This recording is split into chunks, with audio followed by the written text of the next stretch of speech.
मैं doctor Veena Sahu. I am a medical retina specialist from Bilaspur, Chhattisgarh. इस world site day पे आज मैं आपको एक आँख से संबंधित, रेटिना से संबंधित एक बीमारी के बारे में जानकारी देना चाहती हूँ। आज जो मैं आपको बताऊँगी वो बढ़ती हुई उम्र के साथ संबंधित है। ये बीमारी जो है वो बढ़ती हुई उम्र से संबंधित है। रेटिना में इसका खास जो असर है वो रेटिना में देखा जाता है। रेटिना में एक बहुत ही छोटी सी जगह होती है, बट बहुत ही इम्पॉर्टेंट जगह है जिसको हम लोग मैक्यूला कहते हैं। और ये बीमारी जो है वो मैक्यूला से ही स्टार्ट होती है। मैक्यूला की जो सेल्स हैं उनके डैमेज होने के कारण जो है ये बीमारी शुरू होती है। इसको हम लोग कहते हैं एज रिलेटेड मैक्यूलर डिजेनरेशन। इसमें क्या होता है कि मैक्यूला के सेल्स जैसे जैसे डैमेज होते जाते हैं वैसे वैसे पेशेंट को सिम्टम्स आने शुरू होते हैं। तो इसमें पेशेंट को सबसे पहले धुंधला दिखना या फिर काले धब्बे दिखाई देना ये शुरू होता है। जैसे ही ये बीमारी थोड़ी एडवांस होती जाती है, इसमें पेशेंट को जो है बीच का मतलब जो सेंट्रल विज़न होता है पेशेंट का वो कम होना शुरू हो जाता है।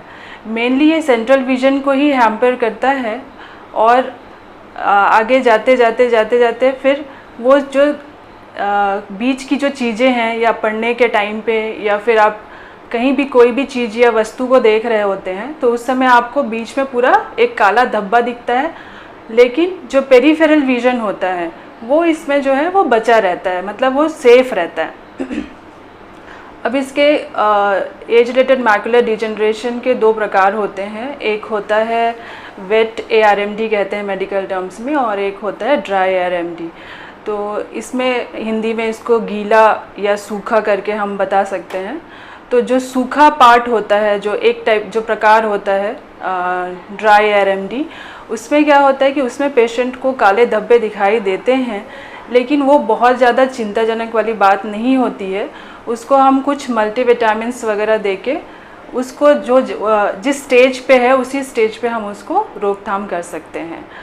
वहीं पे अगर हम वो गीला प्रकार की जो बात करते हैं जिसको हम वेट ARMD कहते हैं, वो जो होता है उसमें रेटिना की बहुत सारी परतें होती हैं। वो सबसे नीचे वाले परत से वो शुरू होती हैं जिसको हम लोग कोरॉइड कहते हैं। उसमें क्या होता है कि जो कुछ रक्त वाहिकाएं होती हैं, जो ब्लड वेसल्स होते हैं, न्यू ब्लड वेसल्स वहाँ से बनना शुरू हो जाते हैं, जो कि कोरॉइड से फिर ऊपर रेटिना के और लेयर में जाते हैं। ये इसलिए चिंताजनक होते हैं क्योंकि ये जो वेसल्स होते हैं वो बहुत ही फ्रेजाइल होते हैं और बहुत ही लीकी होते हैं। तो यहाँ से क्या होता है कि अगर ये वेसल्स बन जाते हैं तो ये ब्लड रिलीज़ मतलब ब्लड लीक करना शुरू कर देते हैं, और कुछ तरल पदार्थ होते हैं उसको भी ये लीक करना शुरू कर देते हैं। इसके कारण से वहाँ पे पूरी स्वेलिंग आ जाती है। वो स्वेलिंग जो है पेशेंट के लिए बहुत ही हार्मफुल होती है, क्योंकि वो स्वेलिंग से पेशेंट का जो विज़न है वो काफ़ी ड्रॉप हो जाता है और पेशेंट जो है वो काफ़ी परेशान हो जाते हैं इसके कारण से। तो इसके दो प्रकार, जैसे मैंने आपको बताया कि wet ARMD, dry ARMD। Dry ARMD में मैंने बताया कि बहुत ज़्यादा इसमें परेशानी वाली बात नहीं होती है। हम मल्टीविटामिन से उसको कुछ हद तक कंट्रोल कर सकते हैं। बट वेट ARMD के लिए ट्रीटमेंट की ज़रूरत होती है। उसमें आपको रेगुलर एक अच्छे आई स्पेशलिस्ट को रेगुलर चेकअप कराने की बहुत ज़्यादा ज़रूरत होती है उसमें, तभी इसको हम कंट्रोल कर सकते हैं। और वेट ARMD के लिए ट्रीटमेंट, लाइन ऑफ ट्रीटमेंट है जिसमें कि उसमें सब लेज़र्स की ज़रूरत पड़ती है और एक एंटी एंजियोजेनेसिस इंजेक्शंस होते हैं उसकी ज़रूरत पड़ती है। तो इसमें ऐसा है कि आप अगर रेगुलर चेकअप में हैं, एक अच्छे रेटिना स्पेशलिस्ट, रेटिना डॉक्टर के पास अगर आप रेगुलर चेकअप में हैं, तो वो काफ़ी पहले हम उसको पिकअप कर लेते हैं, काफ़ी पहले डायग्नोज हो जाता है और अकॉर्डिंगली फिर वो हम ट्रीटमेंट भी करते हैं। अंत में मैं आपसे ये कहना चाहूँगी कि आप इस वर्ल्ड साइट डे हम सेलिब्रेट करते हैं, लेकिन आप अपना आँखों का ख्याल डेली रखिए।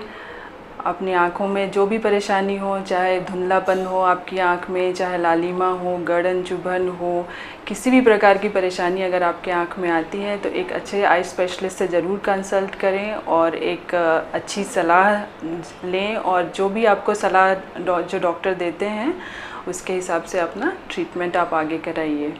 Thank you.